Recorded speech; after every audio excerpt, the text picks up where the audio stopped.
Welcome into the Illini cast. Austin Berkland, Sonny Verma, our two co-hosts for the evening, and we have a special guest tonight. Sonny, who's our special guest? Wait, hold on. I have the wrong name up there, don't I? We're going to have Kirkland, but that's not going to be for this episode. We're going to do that one after. Okay. We are a little bit of a mess right now, but Awesome that's start. because it is conference tournament season. Everything's chaotic, and we have 14 teams vying for the crown and vying for a automatic berth to the NCAA tournament in the Big Ten starting tomorrow. And Sonny and I will get into it and discuss game by game and the awards for the Big Ten as well. So this will be a fun show, and it'll be a show that will be very happy about Illini sports because we have some major award winners today. Marcus Domask and Terrence Shannon were both first team All Big Ten. Marcus was second team in terms of the media side of things. And then Coleman Hawkins was third team All Media. But he was honorable mention for the coaches. And I think that might be how his behavior is on the court. I don't think a lot of coaches like that behavior, but he definitely deserved to be on one of the teams. And I'm glad he is on one of the teams. Sonny, what are your initial impressions on the award season by the Big Ten? Austin, it's nice to be an Illini fan right now. Having three guys get all Big Ten honors, and this is the second time in a couple of years, which hadn't been done since like 2005 or something like that. I think I read a stat. If there's anything that Brad Underwood has done, without question, is he's really brought some really good talent to Champaign. And I've said it before, we're living in a wonderful era of Illini basketball. Hopefully, we'll be able to continue that this season and extend it well into March. But just overall, just not that accolades matter all that much, but it's nice to see that our players, the students, they're being recognized for their outstanding performances this year. Absolutely. Going down the coaches awards again, Coleman Hawkins was named by the media third team. But player of the year was Zach Edey. Defensive player of the year was Ace Baldwin Jr. of Penn State.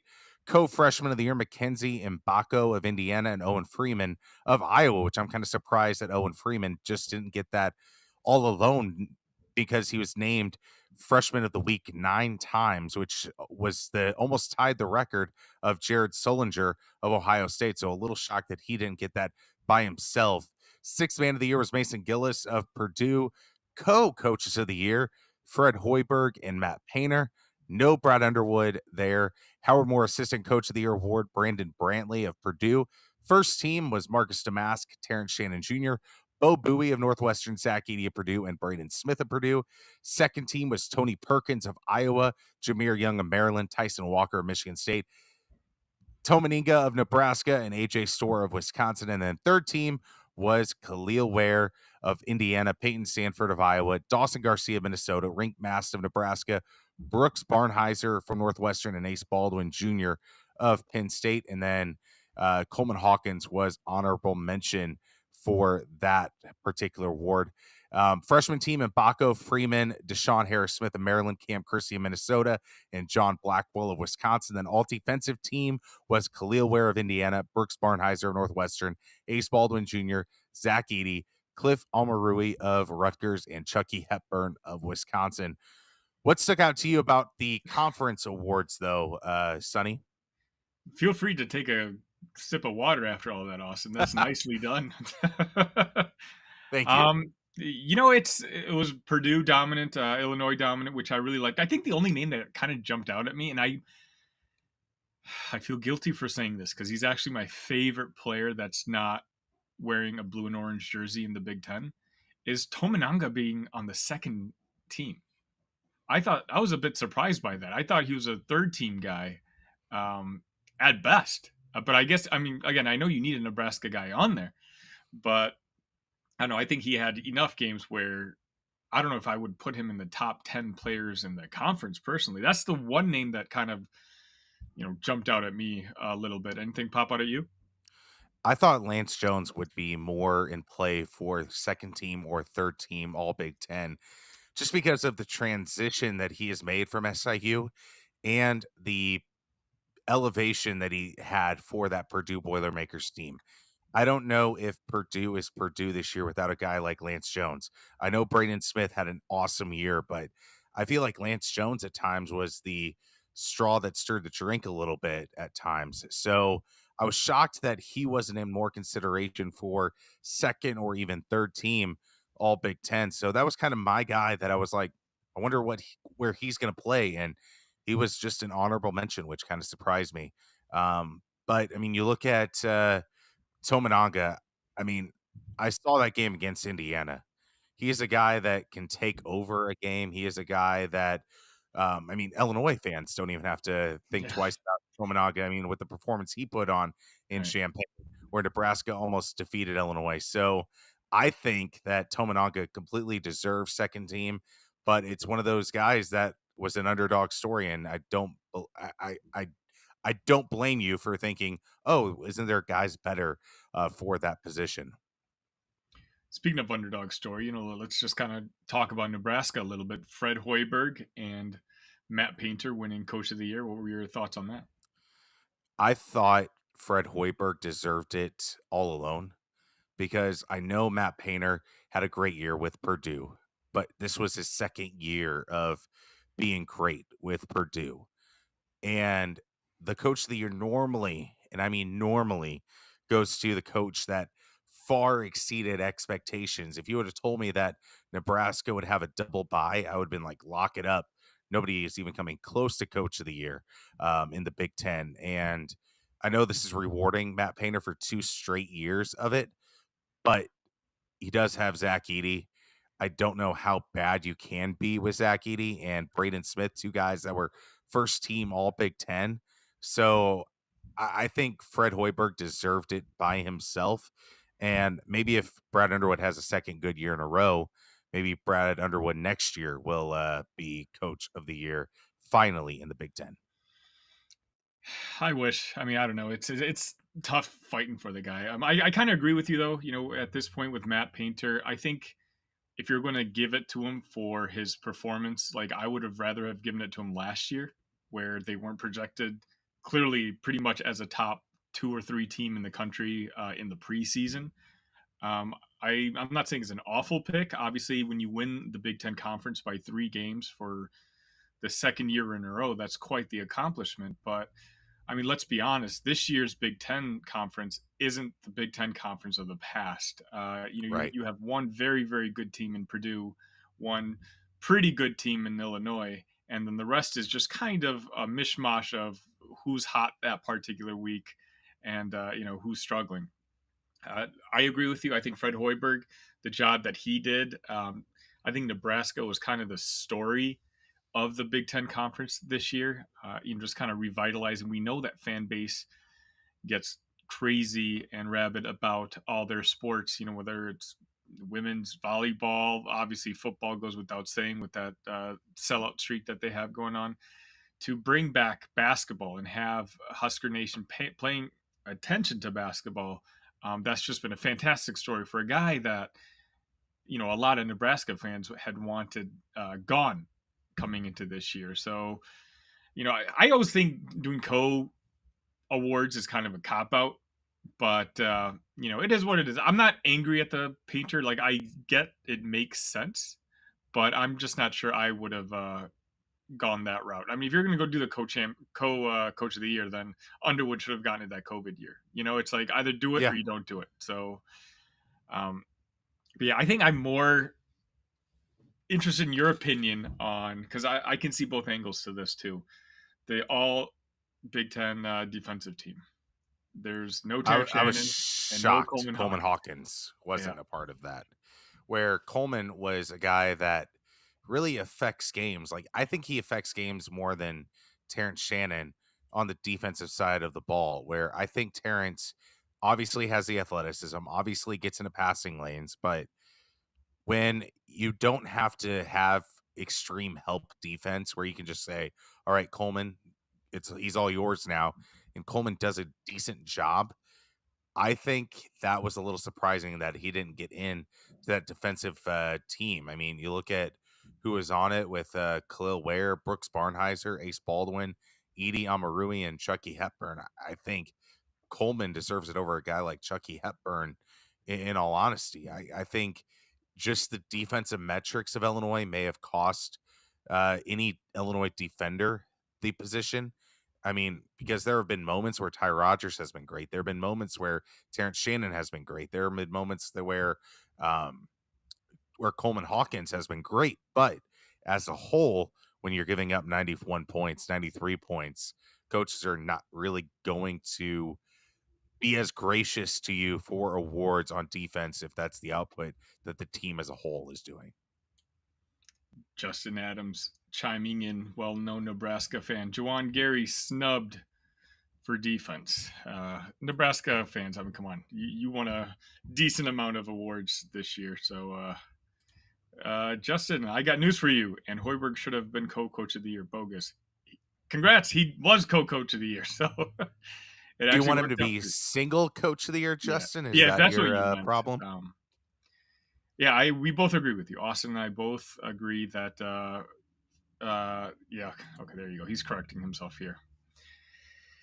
We both agree. I think Fred Hoiberg, the job that he did, I think they're kind of a sleeper pick for the upcoming Big Ten tournament, which I think Austin and I are about to discuss right after this. Just it's nice to see the momentum in Lincoln, talking about basketball and their basketball team, just because I mean that's maybe behind Purdue the best home court advantage in the conference, and you saw it on display. Whereas they were almost unbeatable at home, and they obviously had some struggles on the road. But back to the all defensive team, yeah, the Coleman thing. I mean, it just doesn't make sense to me. Like I think Coleman really showed how much of a team player he was this year, and his father has talked about it too, where Coleman kind of understands that he was left out on an island against these bigger guys, where for the most part numbers were going to be put up on him. But that was the style of defense that Brad Underwood wanted to play this year. Basically, we're not going to let 3-pointers beat us. We're going to force them to take either contested inside shots or long 2-point shots. And Rod Hawkins, again, Coleman's father, he's talked about this throughout the season, basically, knowing the numbers weren't going to come out looking fantastic. But I really think that anyone who just, used the basic eye test could see how much Coleman Hawkins could change the game, not just guarding one position, but really you couldn't switch on Coleman Hawkins because regardless of who was the one switching, he could contain you. And so I do feel bad. This may very well be his last season in an Illini uniform, that he wasn't able to get the accolades that I certainly think that he deserved. Yeah, I mean, it is difficult. So much was asked of Coleman defensively, but I just feel like this team defense really suffered in the individual awards that Illinois athletes were might have been deserving of getting. And I don't blame the voting body for not going too in depth and looking at that, because there are a lot of great nominees, especially in the Big Ten, where it's such a physical play style, game in and game out. But I do feel for Coleman Hawkins the most of his defensive prowess that he showed and not getting rewarded for that. Were you at all concerned that Shannon's off the court issues would come into play here? Just a touch. But there really wasn't a guy that really stood out during the time that Terrence was out that would make sense to usurp him of first team. I know there would be some voting bias take place during this, but I really think that Terrence's play on the court superseded everything that was going on off the court, because they couldn't, with good conscience, leave him off without a true guilty verdict, I feel like. So I think they were just left to the devices on the court, and he checked all the boxes there. Yeah, I was relieved too. In particular, just because a lot of writers and analysts out there are starting to release their personal picks for these awards, and I think it was Field of 68 just released theirs, and they don't have Shannon first, second, or third All American, and it's one of those where I'm afraid for him that that's going to happen more often than Illini fans are going to be satisfied with. I was hoping at least the Big Ten brethren, like the coaches who see him every day, who probably have a little bit more information, would stick up for him. So for me, it was a huge relief that, if nothing else, that the conference that he played in recognized Shannon for really the outstanding year that he had. And I mean, even on the media side of the Big Ten, they awarded Terrence Shannon Jr. first team. So it's not like the media banded against him as well in the conference. So hopefully a little bit of that will take place in the national side of things. But it is a more competitive landscape when you have guys like Dalton Connect and Tyler Kolek out there with Zach Eady. So the landscape is going to be much, much more difficult to be in that first team with the missing games that Terrence Shannon had. So he doesn't have the full stat landscape that these other guys do nationally. Conference is a much different story where there's not that much competition comparatively to what's going on um, out of conference. So now we have the conference awards come out, and the Big Ten tournament starts on Wednesday night with the four worst teams all playing against each other.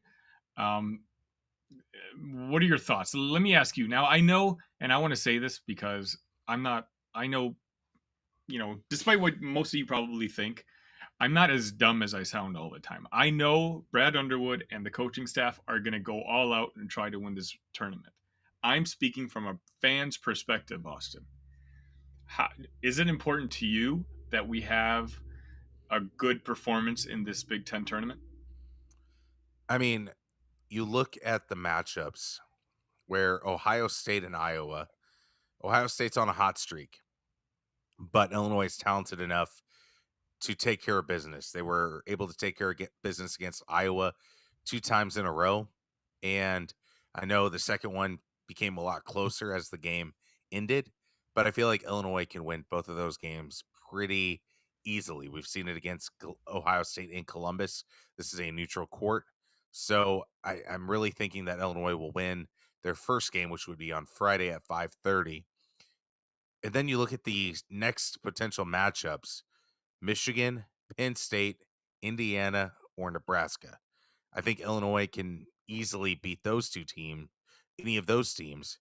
So I think it's going to be, I want to see them in the championship game, is what I'm saying. If they lose in the championship, who cares?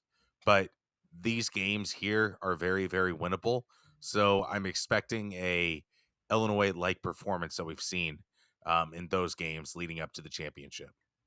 We have an incredibly friendly draw here. I hope this momentum continues when the actual tournament bracket follows suit on Sunday, because I mean, yeah, I think the toughest team that could be in our path is Indiana's kind of on fire right now. So like they might be a team, who's on a roll, who could win. Nebraska, obviously, we had a great game against them where we almost coughed it up at the end of the game. But I think we should be favorites in basically every game up until Sunday, and then you have the looming Purdue, have that third matchup. And I mean, do you want to face Purdue a third time? I do. Um, I do want to see them play a good game against a dominant team. Yeah, They've that yet makes to sense. win. They've yet to win one of those, Yeah. and because you look at Tennessee with, Dalton Connect, they lost that game. You look at the Marquette game with Tyler Kolek, they lost that. They are 0-2 against Zach Edey and Braden Smith in Purdue. So I wanna see them at least go 1-4 in those games against a first team All-American like talent. So, yes, I wanna see them win a game like that leading into the tournament just to showcase that Illinois can beat those teams and give them that confidence boost, because you are going to have tough competition against like a Houston or a UConn, or a Tennessee again in the Sweet 16 if you get to this point. So I do want to see them leading to positive momentum. Yes, they may lose that, but if it's close game, then hey, good work, Illinois. Rest up as much as you can, and then head to Pittsburgh, Spokane, or Memphis, or wherever you're going in the NCAA tournament. Yeah, you changed my mind on it. Originally, I was going to say I really didn't want to play Purdue because Purdue's that type of team that because we're 0-2 against them and kind of the extra intensity that comes with that game, that I don't know if I want the players and the coaches to overextend themselves, to try to win that game against them on Sunday, potentially on Sunday. But I mean, I guess a Big Ten tournament, championship is a championship, and yeah, it's not the regular conference championship. It's better than nothing. But you're right. I know that Marquette game. It was a fourth game of the year against a team that brought all of its guys back, and Coleman Hawkins was hurt. But bottom line is we didn't win. Tennessee obviously, like, we covered the spread, but it's hard to hard to win games in Knoxville, and they took care of business there. So I get what you're saying, and you've convinced me. I think if we have that showdown with Purdue on Sunday, it's let's win. Let's go out and win it. It's just don't get hurt. That's all. Yes. That is the number one factor in this Big Ten tournament is staying healthy. And number two is winning it. Stay healthy, win it. And number three is at least be competitive. Yeah. Just in every game, I don't want to see Illinois ever feel like they're outcoached because if that's starting in March, early March, what's going to happen um, in late March? So I do want to see Illinois have the upper hand, and if it comes down to a final shot made, then so be it. It happened to Ohio State with Evan Turner. It's happened many a time where the most dominant team loses. Brad P's chiming in. Thank you so much for watching. He says they should let Coleman sit the Big Ten tournament out, have him rest up for the tourney. I think, considering this could be Coleman and Marcus's and Terrence's last couple of games that they're going to play at the collegiate level, I don't think there's any way he would agree to that. You only have this college experience for so long, and just I can't imagine the guy would want to sit out knowing that, if they were to lose the game, once they're out of the Big Ten tournament, it's a one and done. And, I just think you want to kind of cherish the time that you have on the court as a college basketball player. I think he's referring to what Bill Self is doing with McCullough and Hunter Dickinson sitting out of the Big 12 tournament. Um, but I think there's a big difference with Kansas and the success that they've had in the NCAA tournament recently versus the lack of success that Illinois had. I think you want guys not having any ring rust. And I think that could potentially happen with a guy like Coleman, where you're suddenly in such a great competitive element and then you just sit and then you're trying to go right back up to that level. I don't think that's very good thing to do. This isn't like a one game week 17 kind of thing in the NFL where it's easy to just miss one of those games and come right back. This is a string of games, potentially three, that you don't really want to have Coleman just sitting and watching the action. You want him to be an active participant. Maybe you don't give him a lot of minutes, but at least have him available and on the court in the first half and then let him rest if the game calls for it. And another thing I don't want to overlook is our defense has really stepped up the last two games. I mean, obviously, we had a month and a half stretch where our defense was one of the worst in the country. And it's kind of bounced back. We held Iowa to their lowest point total of the season. Purdue scored 77 points. We've got some really positive momentum on that side of the basketball.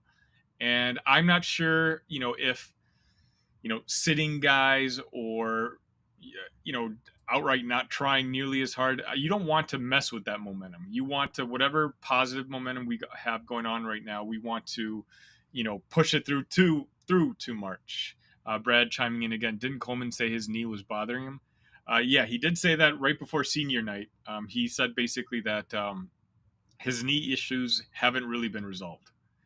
Obviously, they were worse off in the beginning of the year. He took, I think, a week or two off I think, where he didn't play any games. But essentially, what he said is the knee in its entirety has just been bugging him all year long. And so I don't think it's a recent flare up or anything. I think this is just a lingering issue he's had all season long. Yeah, and I mean, I think every player right now is not 100%. So I don't think you can go into it being like, oh, yeah, let's sit Coleman because he's the one that's hurt. I think every guy's a little banged up at this point. Check it out, Seven chiming in. Thank you for watching.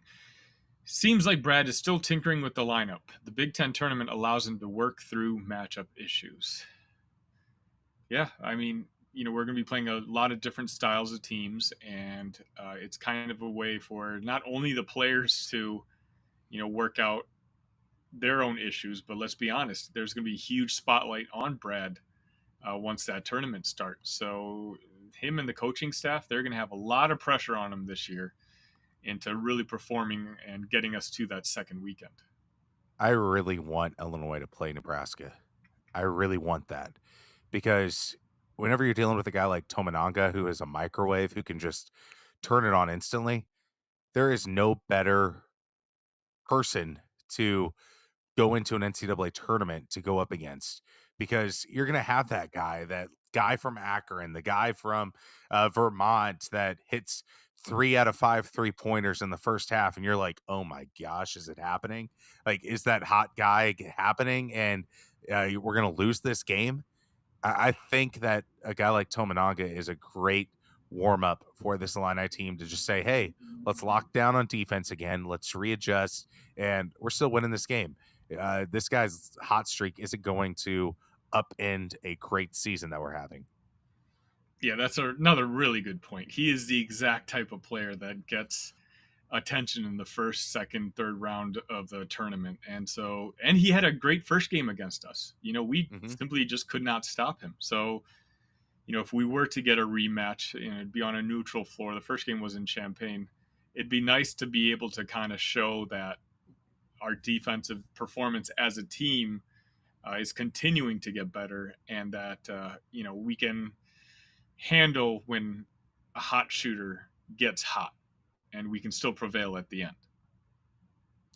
So let's go through the bracket. Let's pick some winners of this bracket. Let's start on Wednesday's games. Rutgers versus Maryland, the 13-12 matchup. Who do you got, Sonny? I'll say Maryland. I just because of the Jameer Young factor. He's such a good basketball player. Yep, he's the star of the first day. I mean, Mike LaTulip said it. You don't get a lot of guys that are first team honors from guys that are playing on Wednesday. So I think Maryland will win this game against Rutgers. This game, Michigan, number 14 in the conference, crazy, versus number 11 Penn State. Have to go with Penn State. I mean, Michigan is the worst team I've seen in the conference this year, and it's not even close. Poorly coached, poorly motivated. Penn State's got all the motivation to play for. They just feel like a team that will beat Michigan just because Michigan will not care. Then we're going to Minnesota versus Michigan State, the first game on Thursday, starting at 11 a.m. Central Time. I think I'll go Michigan State just because I think they've been kind of the talk of the week this year after their lost in the last game about whether they're going to get in or not. I think we may just have some sort of Izzo magic that they win a game, two, if not three, to kind of cement their status as being a tournament team. Since we're playing in Minneapolis, I think Minnesota will win this game. Ben Johnson, his alma mater, Minnesota, playing in their hometown, and with Dawson Garcia, seeing what he can do, especially against Illinois. I mean, he was awesome in their high output scoring game. I think Minnesota upends Michigan State, and I think that leaves Izzo and Michigan State very bubblicious going into Selection Sunday. Now, we both have Maryland. They would play Wisconsin right after that Minnesota Michigan State game. So between those two teams, who do you got? I mean, it has to be Wisconsin because they need a win. They need a confidence booster, and if they lose, in their first game in the Big Ten tournament, I really think they're going to be the most popular pick to be a first round out when the brackets are released on Sunday. Yeah, I mean, AJ Store, I think he is a guy that can lead a team to a victory, and I think he will, even against the likes of Jameer Young in Maryland. I think Wisconsin will win this game. Next, we have Ohio State, Iowa. The winner of that game takes on Illinois. Who do you got between the Buckeyes and the Hawkeyes?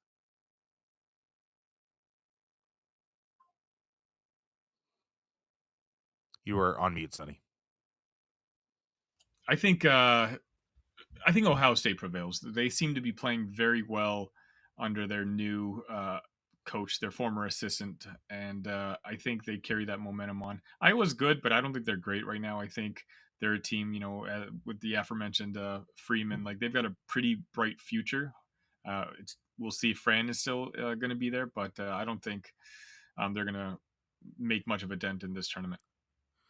I think Iowa wins just because of the scoring output and the fact that Fran McCaffrey has been there, done that in the Big Ten tournament. Ohio State with Diebler hasn't really been there. So I think Iowa, with their experience, takes it and they will face Illinois again. Next up, we would have Penn State versus Indiana. I have to go with Indiana. Indiana's just kind of on a roll right now. Not off the court. Obviously, they're dealing with issues off the court, but on the court, they've been one of the better Big Ten teams over the last couple of weeks. So, they're one of my sleeper picks to possibly win this thing. Yeah, I mean, Indiana's turned it on. I thought after the Nebraska game that I watched at the Assembly Hall, they were toast, but things have been starting to cook a little bit more offensively for Woodson. And this is a guy that's coaching for his life. And I think some desperation will be at play here. And I think Indiana will take this and at least stay alive in terms of being a coach for an extra day at minimum for Indiana on Saturday on Friday's matchups, pardon me, you have Michigan State versus Purdue. I have Minnesota Purdue. So who wins between Michigan State and Purdue? I mean, I'd be surprised if either of our choices not Purdue here. So Purdue wins. Yeah, Purdue wins those. Next up, we would have Wisconsin versus Northwestern. Man, I want to say Northwestern, but just with the amount of key players that they don't have right now, I'll just say Wisconsin. Yeah, they are a wounded duck at the moment, and I think this is an opportunity for a Badger club to really get right, win a couple games in a row, and then that would set them up with a matchup against Purdue. But I think Wisconsin will win this just out of um, just health and just out of a little bit desperation, as opposed to Northwestern, who's kind of sitting pretty, just being like, "Hey, we're going to be in the tournament 2 years in a row. Look at us." So I think Wisconsin has a little bit more of a desperation factor. You have Ohio State versus Illinois. I have Iowa against Illinois. Who do you got? I have Illinois winning. Same. I think the defense that we've seen the past few games for the Fighting Illini have just been way better than what we've seen against them against Wisconsin and Minnesota. So I'm really impressed by that, and I think that carries them along to the next game. Next up, we would have Indiana versus Nebraska. I think Indiana wins. Really? Why Yeah, is that? I think this is just going to be one of those where they've got so much positive momentum this year, or at least the last couple of weeks. I think they carry it through until they. Well, we'll see. I think They'll play us next. All right, Purdue versus Wisconsin on Saturday. Purdue. Yeah. And then we would have Illinois. I would have Illinois, Nebraska. You would have Illinois, Indiana. Who wins that matchup? I'm just going to say Indiana. I'm going to say that's going to set up an Indiana Purdue rivalry in state matchup that's going to be fun for at least the Hoosier state to, have some trash talk back and forth. I have Illinois winning. I don't think this Indiana team is ready for the offensive explosion that this team can bring. So I would have Illinois beating Nebraska or Indiana, depending on no matter who it is. And then it would be Illinois Purdue in the championship game. But who do you have between Purdue and Indiana? I think Purdue wins. It's going to take a bad game from Purdue to lose in this tournament. And I think they're super locked in right now. You know, they're a team because of their performance the last couple of years in the tournament. They're not a team that's going to just lay back and relax. I think they're locked in right now, and they're going to try to remain locked in, remain focused. And when Purdue's playing their best, there's really no one in the Big Ten that's going to be beating them at their A game. I actually think that Illinois wins this Big Ten tournament. I know that Wow. it truly doesn't matter for Brad Underwood's team because of the spot that they're in, but the defense that I've seen Illinois play, the offensive firepower between Damask, Coleman Hawkins, Quincy Guerriere has turned it on recently, and of course Terrence Shannon Jr. I feel like the balls will bounce Illinois' way once Illinois and Purdue battle again. It was so close last time at home, and I feel like that third shot, Illinois will know to not just try to defend Zach Edey a little bit harder. I think they will just allow Zach Edey to do whatever he wants and defend the rest of the guys. So I think Illinois would beat Purdue. What a fantastic end to the Big Ten season that would be. I hope you're right. Again, I don't think, I keep sitting here saying Purdue's the best team in the conference, which I do believe that they are, but I don't think the gap is that huge. So I'm not saying I think it would be a huge upset by any stretch of imagination. We had Adam chime in. I think if we get a rematch with Purdue, we'll stick with the first half defense of last game, let Edey score 40 and stifle the rest. I agree. Absolutely. Yeah, and we have to because we found a formula that worked. Is it going to work in the next game? I don't know, but at the very least, we need to test it out and try to make it happen. I mean, Illinois has so much length outside of Zach Edey to defend. It's just the want to, and Illinois has shown the want to the last few games, which is awesome. And I want Shannon to have a chance to redeem himself for his Absolutely. last performance against Purdue. It's a shame that he had his worst game of the season in our biggest game. So having a Terrence Shannon game where he goes off for 26, 27 points, wins Big Ten tournament MVP, and he hoists the trophy at the end. That would just be such a special ending for a special player. Absolutely. And it wouldn't be the ending because you would still have a whole nother round to go. So it'd be a great close to his Big Ten career, but there's still a lot to a lot to be played. Check it out, chiming in. It would be nice to see Illinois beat Purdue just to stop all the gloating, especially given how close the last game was. Trust me, check it out. I completely agree. The Purdue fans in our comments after the last Purdue Illinois game were atrocious, to say so myself. Yeah. I want to shove it in their faces that Illinois beat them, and Zach Edey can't ride off in the sunset of his Big Ten career as champions, at least in the tournament. Yeah, I mean, I'll say it, the most sensitive fan base in the conference right now. But that's all I got for this episode. Austin, you got anything else? Nothing. I mean, it's crazy that we are in tournament season starting tomorrow. It's gone so quick this basketball season, but weird turns definitely in the middle of it, but it's crazy that we're here. Yeah, I'll be traveling over the next couple weeks, or sorry, next couple days. So I'm not sure if I'll be able to do a post game starting Friday night. But regardless, it's just one of those. As we said earlier, Austin, let's just have a good, solid performance out there. Let's not lay any eggs. I certainly don't want to do that. But let's just stay healthy, stay focused, and let's get ready for the other tournament coming up in 2 weeks. Thank you all for listening, and we have a sponsor, Riverlands Brewing Company. Sonny, tell us Yes, a little bit about Riverlands Brewing Company. yeah, absolutely. Riverlands Brewing Company out in St. Charles, Illinois. They'll be having their fifth anniversary on March 29th.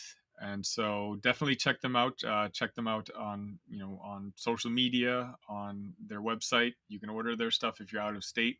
It's a fantastic brewery, one of my favorite places to go, and owned by genuinely one of the nicest group of guys that I know. And I will definitely be drinking that one next time I'm up in the Chicago area, but I can get it down here in Southern Illinois, which I definitely need to do. Sonny, thank you for a great episode. Thank you to our live listeners. And again, comment, subscribe to us on YouTube, follow us on Twitter at IlliniCast. So do all the things and help us grow a little bit, and we'll keep churning out great content for you, talking all things Illini, not only basketball, not only football, some of the spring sports as well coming up. I know baseball's not off to the hottest streak start, but it's definitely something to talk about. So we'll be here through it all. And Sonny, thank you for a great episode of the Illini Cast, powered by the Big Banter Podcast Network.